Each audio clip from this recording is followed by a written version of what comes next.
Mindset Podcast numéro 69. J'espère que tout le monde a passé une excellente semaine précédente et du moins un excellent week-end. On se prépare pour la nouvelle semaine et là, je pense que tout le monde va se préparer à y aller à fond parce que cette nouvelle semaine, en tout cas, personnellement de mon côté, nous avons énormément de choses à faire et de votre côté aussi, je suppose que vous avez beaucoup de choses à faire. Donc, je vous invite à la concentration, la planification et l'exécution. Et en parlant d'exécution, aujourd'hui, nous allons parler d'un point très important, d'un point de vue mental, comment rester calme et bien réagir en situation d'adversité. Donc, si c'est la première fois que vous tombez sur nos vidéos, n'hésitez pas à vous abonner sur notre chaîne parce que sur cette chaîne, nous parlerons de tout ce dont vous aurez besoin d'un point de vue mental, psychologique et technique pour réussir dans différents domaines de votre vie, en l'occurrence sur les marchés financiers. Si vous avez besoin d'assistance dans ce parcours, tout ce que vous avez à faire, c'est de descendre dans la description de la vidéo pour retrouver tous les liens qui vont vous permettre de nous contacter, et prendre un cours avec nous. Alors, nous allons parler essentiellement de comment rester calme et bien réagir sous pression. Quand on parle de sous pression, ça veut dire que vous êtes dans une situation stressante, une situation qui vous éprouve, ou du moins une difficulté particulière. Et comme j'ai l'habitude de le dire, tout ce qui nous arrive dans la vie, c'est comme du parfum. C'est comme du parfum. Ça peut sentir bon, comme ça peut sentir mauvais. D'une manière ou d'une autre, ça finit toujours par passer. Et donc, quoi que vous traversez comme situation, que ce soit une situation difficile, une situation favorable, dites-vous toujours que c'est temporaire. Même si aujourd'hui vous êtes aux extases et tout se passe très bien, dites-vous que c'est temporaire. Les challenges arrivent. Et même si aujourd'hui vous traversez des challenges, dites-vous que c'est temporaire. Les bonnes choses arrivent. Mais par contre, pour que les bonnes choses puissent arriver, il faut bien réagir en situation d'adversité. Et je pense que le but de la vie se résume en une seule chose. Notre capacité à résoudre des problèmes. Tout le temps, nous sommes confrontés à des problèmes. On se lève chaque matin, on rencontre des problèmes. Et notre capacité à résoudre efficacement ces problèmes et à faire correctement les choses, c'est ça qui définit notre progrès. Je résous un problème, je progresse. Je rencontre un autre, je progresse. Je rencontre encore un autre, je progresse. Donc, tout le temps, nous sommes confrontés à des problèmes. Et notre capacité à réagir efficacement face à ces problèmes, c'est ce qui définit notre réussite ou bien notre échec. Et quand on parle d'échec, bien sûr, c'est le fait d'abandonner face aux problèmes. Donc, aujourd'hui, quand on est en situation d'adversité, nous pouvons avoir deux réactions. Nous avons la réaction des gagnants qui vont chercher à trouver une alternative pour surmonter la situation. Et nous avons la réaction des perdants qui vont bien sûr jeter l'éponge, reculer et abandonner face à l'adversité. Et j'ai cette anecdote de mon mentor qui avait l'habitude souvent de dire, si vous vous retrouvez perdu dans la forêt, marchez dans n'importe quelle direction. Tout ce que vous avez à faire, c'est de marcher, c'est-à-dire d'avancer. Parce que si vous restez sur place, par peur de vous perdre encore davantage, là vous augmentez vos chances de mourir dans la forêt. Donc il vaut mieux bouger. En marchant dans n'importe quelle direction, même si on parle de coup de chance, vous finirez toujours par aller quelque part. Toujours. Donc il vaut mieux marcher plutôt que de rester sur place. Donc en situation d'adversité, il y a toujours quelque chose à faire pour trouver une solution. Même si vous êtes perdu dans toutes les directions, il suffit de continuer à marcher. Marchez jusqu'à ce que vous puissiez trouver une alternative. La terre est ronde, donc en marchant, vous allez toujours revenir quelque part où vous pouvez, en tout cas, trouver une alternative favorable. Donc, en situation d'adversité, nous pouvons avoir soit la réaction des gagnants, soit la réaction des perdants. Soit la réaction des gagnants ou bien la réaction des perdants. Donc, face à cette situation, personnellement, je recommande d'avoir l'attitude des gagnants parce que c'est ça qui vous permet de progresser. Et pour cela, je recommande la méthode DARE. La méthode DARE. Du D, du A, du R et du E. Alors la méthode DARE, c'est une méthode que j'ai personnellement conçue pour faire face à n'importe quelle situation d'adversité. Quand je parle de situation d'adversité, je ne vois pas une situation comme difficile, je vois juste une situation comme une adversité. Donc quelque chose que je dois affronter, un défi à relever. Et face à un gros défi, appliquez la méthode DARE. La méthode DARE se résume, c'est un sigle qui résume les lettres D, le A, le R et le E. La première lettre, c'est la lettre D. Il y a deux lettres D. La première lettre, c'est la lettre du détachement. Détachement. Lorsque vous êtes face à une situation difficile, plus vous allez penser à la situation comme étant difficile, plus vous allez vous enfoncer. Je vous donne un exemple terre à terre. La pire des situations qui puisse vous arriver. Vous perdez vos parents, une situation vous tombe dessus, vous vous retrouvez en prison. En plus, on vous donne peut-être 5 ans de prison, etc. Et pourtant, vous êtes innocent, etc. Donc, tout vous tombe dessus. Tout vous tombe dessus. Donc, si vous pensez à tout ce qui vous est tombé dessus, on vous a volé ses parents, on vous a volé votre voiture, votre maison s'est incendiée, vous avez perdu un enfant, etc. Votre entreprise a fait faillite. Ça arrive, ok? Ça arrive à des gens où pratiquement tout leur tombe dessus. Comme s'ils étaient maudits, ça arrive. Et je suppose que certains parmi vous peuvent être dans la même situation. Enfin, j'espère bien que non, parce que si vous êtes là à me regarder, ça veut dire que tout ne va pas aussi mal que ça. Mais il y a des gens qui traversent ce genre de situation. Donc, si un jour vous vous retrouvez face à cela, moi, personnellement, ce que je fais, c'est le détachement. Si vous pensez à tout ce qui vous arrive de mal, à l'instant T, vous allez vous enfoncer davantage.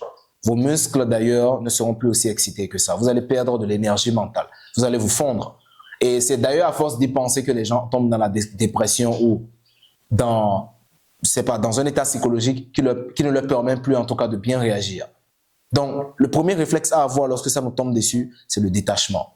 Faites comme si ça ne vous regardait pas. Faites comme si vous vous en foutiez. Même si vous ne vous en foutez pas, même si pour vous c'est important, faites comme si vous vous en foutiez. Votre entreprise est allée en faillite, détachement.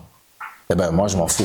Et je pense que notre corps, notre état d'esprit a été créé pour réagir de la même manière face à une situation qui nous blesse. Un exemple terre à terre, c'est le décès. Lorsque nous perdons un être qui nous est cher, le choc émotionnel est tellement fort que le premier réflexe que notre corps a, que notre esprit a, c'est le déni.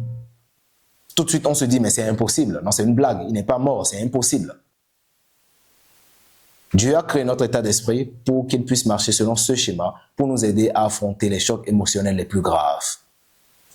Donc, le premier réflexe à avoir quand vous êtes face à une situation qui est difficile, c'est le détachement. Vous ne pouvez pas répondre efficacement à une situation difficile si vous vous laissez malmener par la situation, déjà dans votre esprit.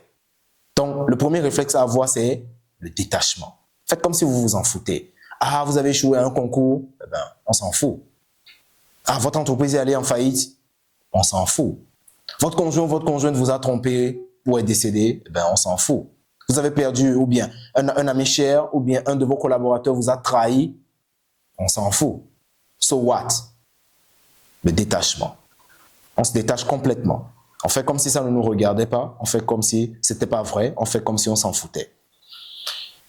Deuxième des choses, établissez un diagnostic, c'est le deuxième D. Établissez un diagnostic. Le diagnostic, c'est quoi? C'est de comprendre pourquoi. Pourquoi? Pourquoi cette situation? Pourquoi cette chose est en train d'arriver? Comment est-ce qu'on en est arrivé là? Votre entreprise est allée en faillite? Pourquoi? Est-ce que vous n'avez pas veillé aux chiffres de vente? Est-ce que vous n'avez pas veillé à la ponctualité des salariés? Ou du moins, vous n'avez pas veillé à tout ce qu'il fallait faire pour améliorer les résultats de votre entreprise? Il y a forcément une cause. Il y a forcément une cause. Rien ne tombe du ciel. Il y a forcément une cause. Donc, vous devez prendre le temps de diagnostiquer la cause du problème. Quelqu'un vous a trompé, vous a trahi. C'est quoi la cause du problème? Il y a forcément une cause, toujours une cause. Donc, la deuxième étape de la méthode DARE, c'est d'établir un diagnostic. Établissez un diagnostic. Demandez-vous pourquoi. Ok? Pourquoi c'est arrivé? Pourquoi c'est arrivé? Vous avez cramé 10 comptes de trading en une semaine? Ah, il y a une cause. Il y a une cause. Forcément, il y a une cause. Soit vous étiez précipité, vous voulez gagner rapidement de l'argent ou bien vous voulez essayer d'impressionner quelqu'un en prenant des risques démesurés, ou bien vous n'avez pas de stratégie de trading, pas de formation, pas d'information favorable, vous voulez juste gagner de l'argent. Il y a forcément une cause. Right? Forcément. Rien ne tombe du ciel. Rien ne tombe du ciel. Il y a toujours une cause. Même la pluie a une cause. Même le soleil a une cause. Même la terre a une cause. Tout ce que Dieu lui-même a créé, c'est pour une cause. Toutes les créatures de la terre sont là pour une cause. Donc, aucune situation ne va venir dans votre vie sans aucune cause. Donc, vous devez prendre le temps d'établir un diagnostic. Pourquoi? Votre conjoint vous a trompé ou vous a trompé, ou bien votre conjointe vous a trompé. Pourquoi? Pourquoi? Peut-être parce que vous étiez un peu trop absent ou absente. Peut-être parce que vous n'avez pas rempli vos responsabilités. Peut-être parce que elle-même personnellement n'était pas satisfaite de votre relation. Ça dépend. Il y a toujours une cause, toujours. Donc, vous devez prendre le temps d'établir un diagnostic. La lettre A de la méthode DARE vous invite à trouver une alternative. Une fois que vous avez établi le diagnostic, la prochaine étape, c'est de trouver une alternative. Qu'est-ce que je peux faire pour améliorer ça? Okay. Qu'est-ce que je peux faire pour améliorer ça? Cela vous renvoie à la responsabilité et au leadership.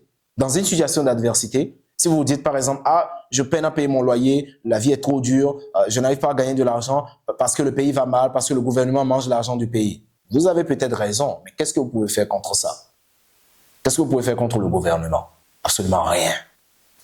C'est la raison pour laquelle vous devez prendre la responsabilité du problème. Parce qu'il y a des choses que vous ne pouvez pas changer. La seule chose que vous pouvez changer et contrôler, c'est vous-même. Donc vous devez prendre la responsabilité du problème. Vous dire que c'est de ma faute, c'est ma part de responsabilité, il y a telle chose que je devais faire donc que je n'ai pas fait, il y a telle chose que je ne devais pas faire et que j'ai fait, donc c'est de ma faute. Donc qu'est-ce que je peux faire pour changer ça? Qu'est-ce que je peux faire pour améliorer ça? Vous devez chercher une alternative. Quatrième des choses, appelez du renfort. C'est la lettre R. Appelez du renfort. Ok? Appelez du renfort. Généralement, quand on se retrouve face à une situation, on a tout de suite le réflexe de garder la situation pour nous-mêmes et de chercher à l'affronter tout seul.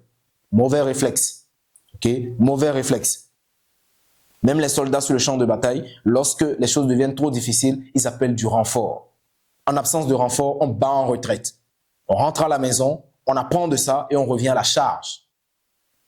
Donc, vous devez apprendre à appeler du renfort. Et le renfort, ça peut être d'un point de vue personnel, c'est-à-dire je cherche un renfort personnel, ou du moins un renfort humain, voilà, en invitant quelqu'un, par exemple, en parlant à quelqu'un. Ça peut être un renfort financier, ok? L'entreprise coule sur les dettes, on n'arrive pas à produire de bons résultats, je cherche une alternative, j'ai trouvé une solution, je vais appeler du renfort auprès des banques. Ça peut être un renfort financier, ça peut être un renfort moral, ok? Cherchez toujours du renfort. Le renfort, c'est tout ce qui peut vous réconforter, tout ce qui peut vous aider à porter la charge. Appelez du renfort. Le renfort, ça peut être un coach, ça peut être un ami, ça peut être un collègue, ça peut être vos parents, ça peut être une banque, ça peut être n'importe quoi. Toute chose qui peut vous apporter une certaine assistance. Appelez toujours du renfort. Toujours du renfort. Donc, quand moi je suis face à un problème, quand je suis face à une difficulté, je ne me pose pas la question comment je peux régler le problème, mais je pose la question qui peut m'aider à régler le problème. Parce que si j'avais moi seul la capacité de tout régler, je ne pense pas être dans ce problème. Donc, qui peut m'aider à régler ce problème? Forcément, il y a quelqu'un qui peut vous aider à régler ce problème. Donc, cherchez du renfort. Le dernier point, c'est l'exécution. Rien ne change si vous ne changez rien. Absolument rien ne change si vous ne changez rien. Vous avez beau avoir les plans, vous avez beau établir un bon diagnostic, vous avez beau avoir du renfort, mais sans l'exécution, ça ne passe pas. Donc, face à l'adversité, il y a des actions à entreprendre pour changer les choses. Peut-être changer le matériel, changer le plateau technique, changer la façon de faire, changer l'équipe, changer telle chose. Il y a forcément quelque chose à changer dans l'approche, dans la façon de faire. Et tant que vous n'exécutez pas, tant que vous n'appliquez pas ces changements, ça ne passe pas. Donc, c'est la raison pour laquelle, face à une situation difficile, vous devez apprendre à exécuter. Donc, je réitère la situation, ou du moins la citation de mon coach, de mon encadreur, de mon mentor, dont j'ai parlé au début de ce podcast. Lorsque vous vous retrouvez perdu dans la forêt, continuez quand même à marcher. Tôt ou tard, vous allez en sortir. Mais quand vous restez sur place, quand vous ne faites rien, quand vous vous dites « Ah, je suis perdu, je vais m'asseoir ici, ah, c'est trop difficile », vous commencez à pleurer et tout ça, ah, déjà, vous commencez à vous exposer aux prédateurs. Première des choses. Deuxième des choses, vous pourrez mourir de faim, mourir de soif. Alors qu'en marchant, vous pouvez croiser des cours d'eau, croiser des arbres fruitiers, croiser des choses. Évitez d'ailleurs d'être repéré par certains prédateurs. Donc, de la même manière, dans la vie, quand vous vous sentez perdu, quand vous vous sentez complètement démoralisé, exécution.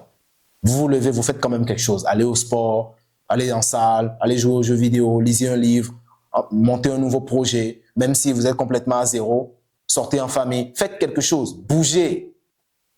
Sans l'exécution, ça ne passe pas. Donc, la dernière étape de la méthode DARE, c'est l'exécution. Je me lève, je fais quelque chose. Peu importe la chose. Marchez dans n'importe quelle direction. Okay? Je peux aller au cinéma. Je peux sortir aller jouer au foot. Je peux sortir aller courir. Aller en bibliothèque, lire un livre, entamer un nouveau projet, tourner une vidéo, aller voir un ami. Peu importe. Marchez dans n'importe quelle direction.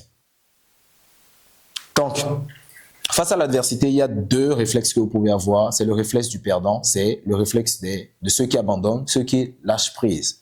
Et il y a le réflexe du gagnant, ceux qui vont chercher une alternative. Et si vous souhaitez trouver de bonnes alternatives face aux situations que vous pouvez traverser, notamment cette semaine, c'est premièrement d'appliquer la méthode DARE. La méthode DARE, c'est le détachement. Okay. Une fois que vous êtes détaché, vous établissez un diagnostic. Okay. Ensuite, vous trouvez une alternative par rapport à ce diagnostic. Ensuite, vous appelez du renfort, vous fondez ou bien vous formez une équipe et ensuite, vous exécutez. Et quand vous faites ça, vous allez pouvoir résoudre n'importe quel type de problème. Même quand on est face à un problème juridique, c'est la même méthode. Je me détache, je diagnostique, je trouve une alternative, je forme une équipe. Ça peut être une équipe d'avocats, une équipe de juristes, une équipe de, c'est pas, de conseillers financiers, peu importe, de conseillers juridiques, peu importe. Il vous faut du renfort. Ensuite, vous exécutez. Tout ce qu'il y a à faire, vous le faites sans état d'âme. Donc, c'est comme ça que vous pourrez surmonter n'importe quel type de situation. Donc, espérons que ce petit conseil ou bien ces petites directives alternatives vous permettront de répondre à quelques adversités que vous pourrez rencontrer ce mois ou bien cette semaine. Donc, appliquez-le sans hésiter à chaque fois que vous en aurez l'occasion ou le besoin et vous verrez que vous pourrez traverser n'importe quel type de situation avec cette méthode. Donc, espérons que vous avez appris quelque chose dans ce podcast. On se donne rendez-vous au prochain podcast. Et si vous aimeriez qu'on aborde un sujet particulier lors d'un prochain podcast, tout ce que vous avez à faire, c'est de descendre dans la description de la vidéo et retrouver tous les liens qui vont vous permettre de nous contacter, ok, pour avoir une certaine assistance, un certain coaching, notamment sur les marchés financiers et dans plusieurs autres domaines sur lesquels nous sommes en train de travailler actuellement. Et dites-nous en commentaire si vous aimeriez qu'on parle d'un sujet particulier lors de nos prochaines vidéos. Okay? Surtout, abonnez-vous à la chaîne pour ne rater aucune de nos prochaines vidéos. On se donne rendez-vous d'abord sur notre site www.boomcashempire.com où vous allez retrouver tous les offres, produits et services de notre académie et dans nos canaux Telegram où nous partageons régulièrement des setups de trading pour vous permettre de profiter des opportunités que nous saisissons sur les marchés. Et cette semaine, je vous souhaite beaucoup de succès, beaucoup de réussite, beaucoup de profit et on se donne rendez-vous à la prochaine vidéo. En attendant, boostez votre business.